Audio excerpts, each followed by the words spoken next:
I always seem to find something new and tasty to highlight. Here it's the ZTE, the company that OEM'd the famous orange San Francisco and many other budget smartphones. Here it's the Grand X, pitched as a gamer's smartphone with Android 4.0, dual-core Tegra 1GHz processor, a 4.3-inch Quarter HD screen, and 5-megapixel and HD video capture. Dolby audio processing's here too, and you can expand the 4GB internal memory with micro SD. Ready for the price? £190 on pay-as-you-go in the UK. Seems extremely decent. Not really news, but definitely noteworthy. This is some video with zooming in and out and exceptional audio quality from the Nokia 808 PureView. Once this sort of technology hits the mainstream in terms of smartphones, it will transform the way we capture live media around us. Just have a listen to this, preferably with headphones.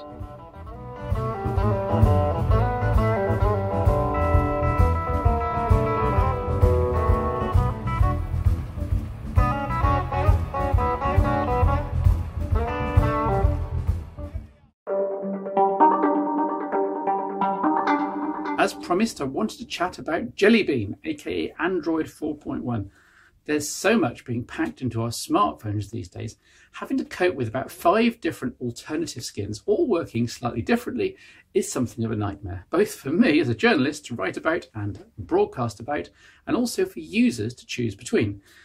The killer factor for me is update timing. Each new release of Android does bring noticeable improvements, as I'll show shortly. Yet if you're using an HTC, Samsung, LG or Motorola etc. device, you have to wait at least 3 months, sometimes 6, before your manufacturer deigns to update its skin to work with the new version, and sometimes it never gets updated.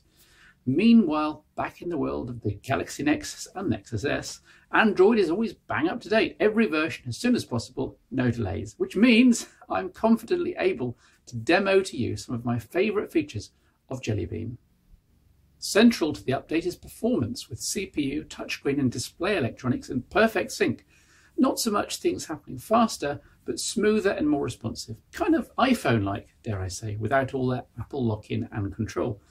There's NFC-driven Bluetooth pairing to headsets and speakers. Just tap to pair. Yes, I know Symbian had this last year, but let's not go there.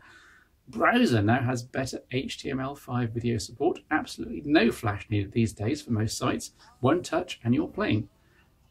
Notifications for upcoming calendar events now display more of the description to let you quickly see relevant details without having to open the app up. Plus, the notifications also now let you email all the guests, if appropriate, without actually opening calendar, and you can choose a quick canned response from the ones provided, such as be there in 10 minutes, or just type your own message. You can now swipe from the camera viewfinder to quickly review photos you've taken without having to leave the camera app. Very useful, and then just swipe back again. And when viewing photos in gallery, you can pinch to zoom out to enter film strip mode, and then rapidly review photos, see one you didn't want or need, just swipe down to delete it. Very nicely done. The keyboard now has intelligence in terms of not only correcting what you type, but thinking ahead for itself. Apparently it can learn to. So I type in DEFIN and the keyboard correctly guesses definitely, which I accept. And then look, there's maybe suggested. Anyone else remember the famous Oasis album of the same name? Here's another example. I type Grammy and look, there's awards and nominated suggested. And it should only get better as it learns your vocabulary. There are other enhancements to the notifications pane. Let's generate one now. I'll take a screenshot with the built-in key press. See, it's expanded in the notifications pane here, and I can multi-touch, contract and expand it again, or take action with this share button. The same idea applies to many other types of notification. Google Search has been enhanced as Google Now, adding extra cards of helpful context-sensitive information, in theory applying to where I am and what I'm supposed to be doing next. I can get to Google Now by swiping up from the lock screen or just swiping up at any point in the interface. Here are some of the sample Google Now cards, though I've only actually ever seen the weather and traffic ones myself. It's early days and maybe I just don't get out much. I tell you, life at the Android cutting edge is addictive and makes the otherwise flawed Galaxy Nexus far more compelling. Here's something a little different. I was in London the other day and caught up with the CEO of Music2text as Denver Thomas. Here's the setup, which is pretty compelling. A band puts up a banner on stage, they text some keyword to 60444 to get the latest free or paid track, or includes that in some other social outreach. The fans get direct access to tracks on their phones, the payments happen via the phone bill, and the band also accumulates a database of fan phone numbers. It's a win-win. Anyway, here's Denver. Music2text is a self-releasing mobile platform that gives record labels and artists the ability to sell music with SMS text and to also keep 100% net of all sales that they make. What makes our technology different and unique is that the SMS links into the mobile web, and the system also generates mobile music stores that are HTML5 and iOS friendly. Another feature is with text is that we'll capture your audience and house that mobile number for post-market opportunity for the rights holder. What the hungry hippos could do would be to feed themselves and be not so hungry, would be they can give away a free track, or during the upload process they can attach a retail value to it of 50p or £1.